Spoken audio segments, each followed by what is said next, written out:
Hi everyone, good to be back here again. Thank you so much for tuning in. You guys are awesome. I appreciate you and I say thank you for your love and your support. You guys have been wonderful and you've been so good. I say thank you for your support so far. Yes, it is about the Delta State election, and don't forget that the former governor of Delta State, Udwagan, has actually defected from the All Progressive Congress to the People's Democratic Party. Remember that he served in Delta State for 8 years and was under the platform of the People's Democratic Party, but somehow he later defected to the All Progressive Congress, and now he has redefected to the People's Democratic Party. I wonder why he actually went to the APC, because perhaps the APC were winning at that point, so he had to just, run to the winning side, and now he's running back to the People's Democratic Party. Well, I just hope that things still work for him as, a politician, and I hope he remains relevant with all of this kind of movement. But, something in Delta State is happening, because a group have actually said that it seems the governorship position in the state is one-sided, and they are ready to do everything possible to ensure that it leaves the side of one group of people.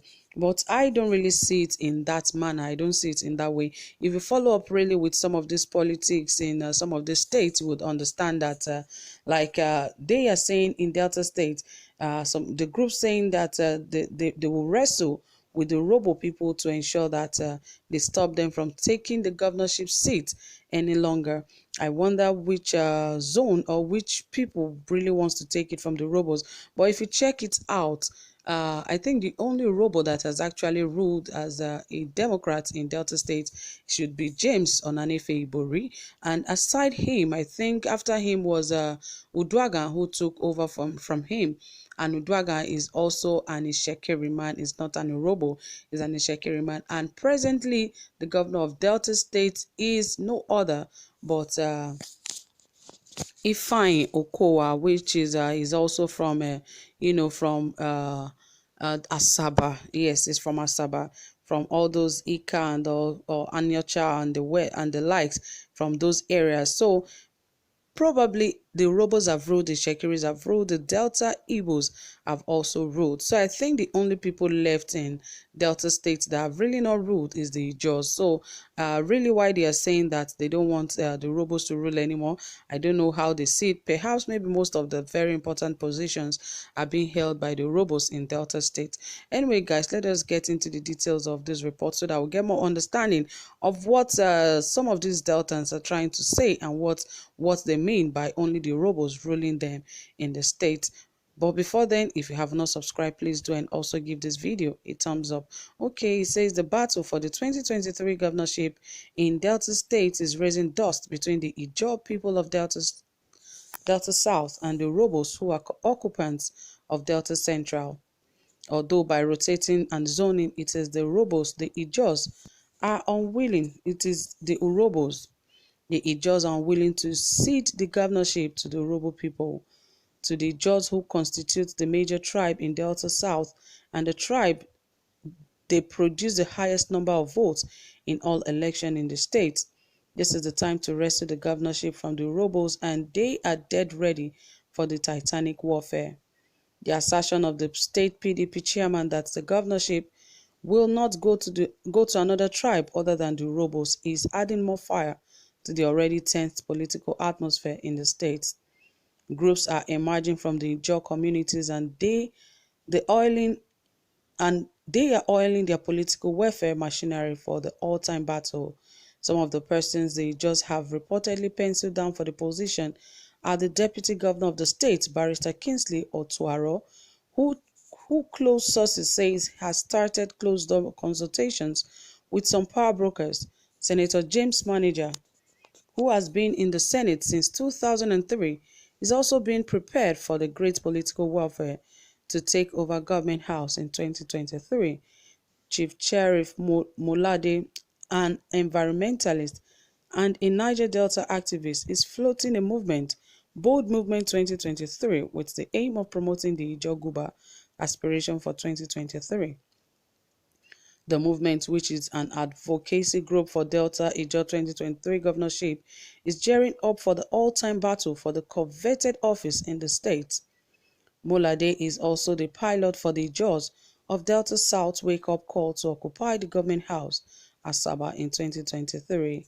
The movement is a wake-up initiative for Ijaw leaders to be awake and prepare early for the sumptuous political occasion come 2023 governorship. The movement, according to him, is expected to culminate in Ijaws triumphantly taking government house. According to Mulade, Ijaws sons and daughters are dressing up, and for the titanic political battle of wits, the group is promising to outturn the rebels and win the seat for their people.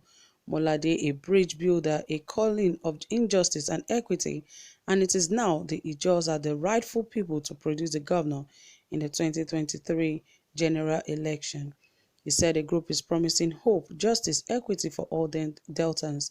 He said the interests of all ethnic groups will be fully represented. He added that there will be fairness for all ethnic groups. Well, I hope that they understand what they're doing, because what they are calling for could be a war that they would not be able to finish. And of course, if you know Delta State very well, they have a lot of tribe right there that, would want to occupy such position. But, trying to make it a zoning thing and all of that is just going to bring war at the end of the day. They should just see themselves as one and as one family, because now that they feel that it has been one-sided, is going to affect them. Because if they want to fight that fight, it is like a house which is divided against itself. I believe they should look for more credible people that can occupy the position than trying to make it a tribalistic thing. Yes, that would be the best for such a group of people or for such a state. But trying to make it look like it's a kind of tribal thing is going to affect the state. And remember that they've been fighting for different reasons in that state, because they believe that, okay, this particular tribe is more domineering than the other. But they should all remember that they live in one state and they still remain brothers and sisters irrespective of the tribe. But Nigerians, is always difficult for you to tell when we are not of the same tribe, though we are from one state but not of the same tribe. There is a little distancing from such thing, and when they bring it into politics, it's going to affect every one of them in the state. So they should really think critically well and analyze this matter before they decide to go about it. So from here, I say thank you guys for listening. If there's anything you have to say about this, if you have advice for the people of Delta State, you can also drop it in the comment section. And don't forget to give this video a thumbs up. Do have a pleasant time. Bye for now.